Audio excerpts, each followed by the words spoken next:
आज हम पढ़ेंगे हाइड्रोजन बॉन्ड। ठीक है।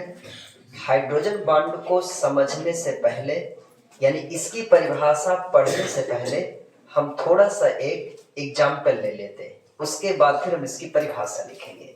ध्यान से समझना है कि कहाँ पर हाइड्रोजन बॉन्ड की आवश्यकता होती है या कहाँ पर हाइड्रोजन बॉन्ड उत्पन्न होता है। हम एक कंपाउंड लेते हैं H और ये F से बना हुआ कंपाउंड है। इसका नाम है हाइड्रोजन फ्लोराइड। अब हाइड्रोजन फ्लोराइड में आप देखते हैं एक एटम क्या है, हाइड्रोजन है, और दूसरा एटम क्या है, फ्लोरीन है। दोनों एटम्स को देखेंगे, इनकी इलेक्ट्रोनेगेटिविटी में डिफरेंस है। दो एटम में से एक एटम का हाइड्रोजन होना जरूरी है, मतलब एक एटम को क्या होना चाहिए, हाइड्रोजन होना चाहिए। अब दोनों एटम में से हम एक एटम को जिसे देख रहे हैं उसकी इलेक्ट्रोनेगेटिविटी ज्यादा है। हाइड्रोजन और फ्लोरीन में से फ्लोरीन की इलेक्ट्रोनेगेटिविटी ज्यादा है। जब मैं इलेक्ट्रोनेगेटिविटी शब्द बोलता हूं यानी विद्युत ऋणात्मकता कहता हूं तो थोड़ा सा ये माइंड में क्वेश्चन आता होगा कि आखिरकार विद्युत ऋणात्मकता है क्या। इसको भी समझ लेते हैं। बॉन्ड में दो इलेक्ट्रॉन होते हैं। ये बॉन्डेड इलेक्ट्रॉन्स को या तो यह एटम अपनी ओर खींच सकता है या तो यह एटम अपनी ओर खींच सकता है। तो किसी एक एटम के द्वारा बॉन्डेड इलेक्ट्रॉन्स को अपनी ओर खींचने की जो क्षमता होती है उसे हम कहते हैं विद्युत ऋणात्मकता यानी इलेक्ट्रोनेगेटिविटी। अब प्रश्न यह है कि किसकी इलेक्ट्रोनेगेटिविटी ज्यादा होती है। पीरियोडिक टेबल वाले चैप्टर में आपने पढ़ा है कि वहां पर हमने इस चीज को समझा कि जो फ्लोरीन होता है, फ्लोरीन की इलेक्ट्रोनेगेटिविटी हाईएस्ट होती है। जितने भी एलिमेंट से सबसे ज्यादा इलेक्ट्रोनेगेटिविटी फ्लोरीन की, उससे कम ऑक्सीजन की और उससे कम नाइट्रोजन की। तो जनरली हम तीन ऐसे एलिमेंट लेंगे जिनमें इलेक्ट्रोनेगेटिविटी बहुत ज्यादा पाई जाती है। तो पहला एग्जांपल मैंने ले लिया HF। अब आपको ये बात तो क्लियर हो गई कि फ्लोरीन की इलेक्ट्रोनेगेटिविटी ज्यादा है और इलेक्ट्रोनेगेटिविटी का मतलब है बॉन्डेड इलेक्ट्रॉन को अपनी ओर खींचने की क्षमता। तो ये फ्लोरीन क्या करता है, बॉन्ड के इन दोनों इलेक्ट्रॉन्स को, बॉन्ड में दो इलेक्ट्रॉन होते हैं सबको पता है, एक लाइन में दो इलेक्ट्रॉन है। बॉन्ड के दोनों इलेक्ट्रॉन किसकी ओर डिस्प्लेस हो जाएंगे या किसकी ओर खिसक जाएंगे, उसके हम क्या कहेंगे, किसकी तरफ जाएंगे बताइए, फ्लोरीन की तरफ, जिसकी इलेक्ट्रोनेगेटिविटी ज्यादा होती है। तो किसकी इलेक्ट्रोनेगेटिविटी ज्यादा है, फ्लोरीन की। इसका मतलब बॉन्डेड इलेक्ट्रॉन इधर जाएंगे। जिस एटम की ओर इलेक्ट्रॉन चले जाते हैं उस पर नेगेटिव चार्ज आता है, जहां से जाते हैं उस पर पॉजिटिव चार्ज आता है।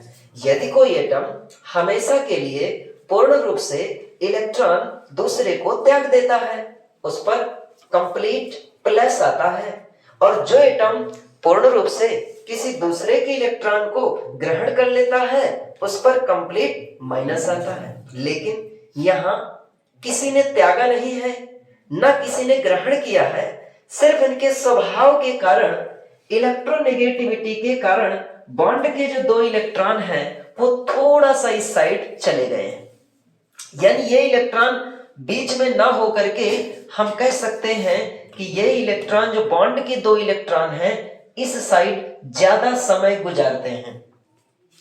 तो जिसकी तरफ ज्यादा इलेक्ट्रॉन रहने की टेंडेंसी रखते हैं उस पर थोड़ा सा नेगेटिव आ जाएगा, पार्शियल नेगेटिव बोलते हैं, आंशिक ऋण आवेश। और जहां से इलेक्ट्रॉन थोड़ा दूर चले जाते हैं उनको हम बोलते हैं पार्शियल प्लस। ठीक है, तो यहां से इलेक्ट्रॉन थोड़ा दूर चले गए तो आप कहेंगे पार्शियल प्लस। हाइड्रोजन ने अपना इलेक्ट्रॉन त्यागा नहीं है, लेकिन बगल वाले एटम की स्वभाव के कारण, उसकी इलेक्ट्रोनेगेटिविटी के कारण इसका भी इलेक्ट्रॉन थोड़ा सा हाइड्रोजन के स्थान को छोड़ करके उसकी तरफ चला गया। इसलिए हाइड्रोजन पर थोड़ा सा पॉजिटिव चार्ज आएगा और फ्लोरीन की तरफ इलेक्ट्रॉन आ गया है तो फ्लोरीन पर थोड़ा सा नेगेटिव आएगा। जिसे हम कहते हैं पार्शियल नेगेटिव या आंशिक ऋणावेश। अब आपका कहना है कि सर ऐसा क्यों होता है, थोड़ा मैं दूसरा एग्जांपल देता हूं। Na है और Cl है, तो NaCl में से Na का जो वैलेंस शेल होता है उसमें एक इलेक्ट्रॉन 281 और इसमें 287, इसको नहीं लिखना भी, मैं समझा रहा हूं केवल दोनों में अंतर। तो Na क्या करता है, पूर्ण रूप से अपना ये वाला इलेक्ट्रॉन इसको त्याग देता है और जब इसकी तरफ चला जाएगा तो इसमें आ जाएगा प्लस, और कभी दोबारा वापस लेने की इच्छा नहीं करता। वो कहता भैया तुम चले जाओ तो ज्यादा ठीक है। क्यों? क्योंकि तुम्हारे जाने से मेरा ऑक्टेट कंप्लीट हो जाएगा।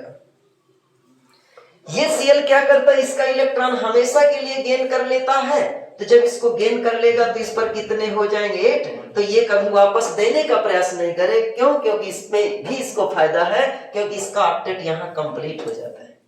यहां पर कोई बात ऑक्टेट वाली नहीं आती है, इलेक्ट्रॉन मध्य में होना चाहिए था, मध्य में ना होकर के इलेक्ट्रॉन ज्यादा समय इधर गुजारते हैं, इसलिए ये ऋणात्मक एरिया बन जाता है और ये धनात्मक एरिया बन जाता है। यानी हम ये कह सकते हैं इस पर आ जाता है पार्शियल नेगेटिव और इस पर आ जाता है पार्शियल पॉजिटिव। इलेक्ट्रॉन लूज करता तो पूर्ण रूप से प्लस आता, इलेक्ट्रॉन गेन कर लेता दिए हुए इलेक्ट्रॉन को तो पूर्ण रूप से माइनस आता। लेकिन इलेक्ट्रॉन एक ने ना लूज किया है, दूसरे ने ना गेन किया है, लेकिन थोड़ा सा आकर्षित कर लिया है अपनी ओर, इसलिए इन पर जो चार्ज आता है थोड़ा थोड़ा आता है, पार्शियल प्लस और पार्शियल माइनस। ठीक है, तो ये हमने एग्जाम्पल लिया किसका, हाइड्रोजन फ्लोराइड का।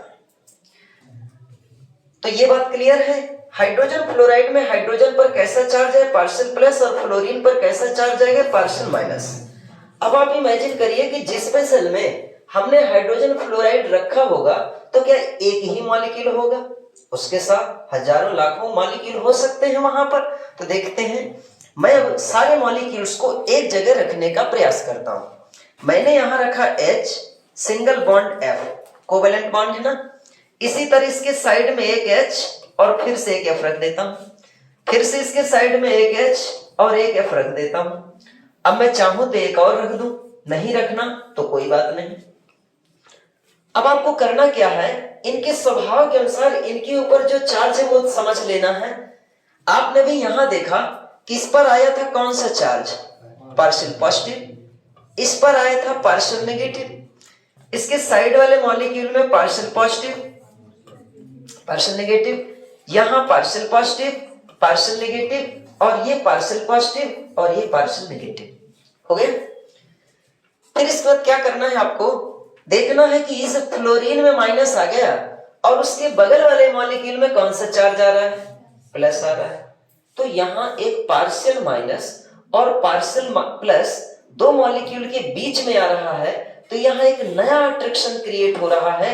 इसी अट्रैक्शन का नाम क्या होता है, हाइड्रोजन बॉन्ड होता है, जिसको इस तरह डॉट डॉट करके आप इसे बना देते हैं। अब बताइए F माइनस के बाद कौन आने वाला है, दूसरे मॉलिक्यूल का H प्लस आने वाला है, और इसी तरह H प्लस के बाद कौन आने वाला है, दूसरे मॉलिक्यूल का F माइनस आने वाला है। तो इस तरह का जो हमने बॉन्ड बनाया, इस बॉन्ड का नाम क्या है, हाइड्रोजन बॉन्ड। ये कौन सा बॉन्ड है, हाइड्रोजन बॉन्ड। ये कौन सा बॉन्ड है, हाइड्रोजन बॉन्ड।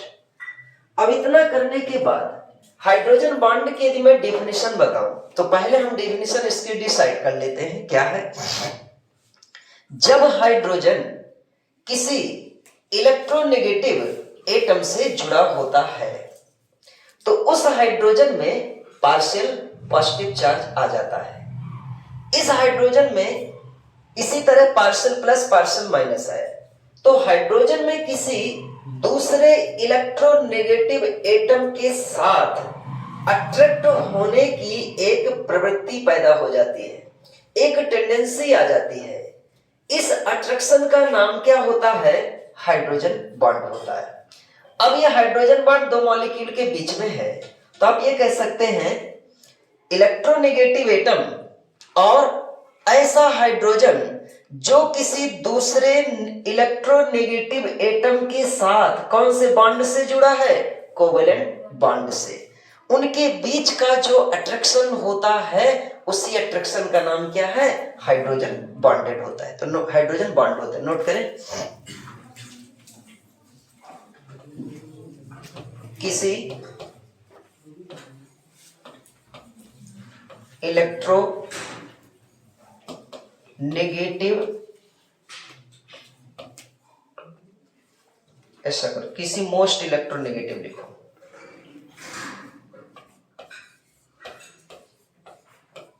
किसी हाईएस्ट, मोस्ट लिख दूं, चलो ठीक है, किसी मोस्ट इलेक्ट्रो नेगेटिव और स्मॉलर साइज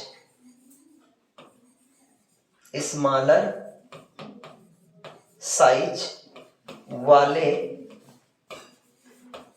एटम से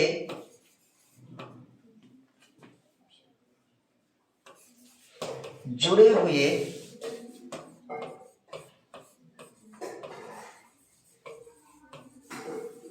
हाइड्रोजन तथा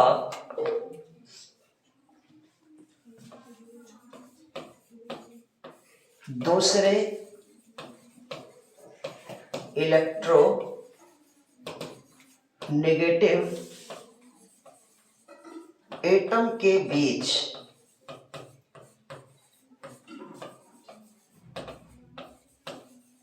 अट्रैक्शन को क्या कहते हैं?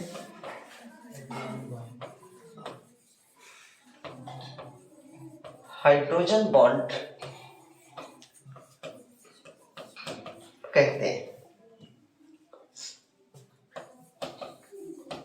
एग्जाम्पल आपने एक पहले लिख ही लिया है, ये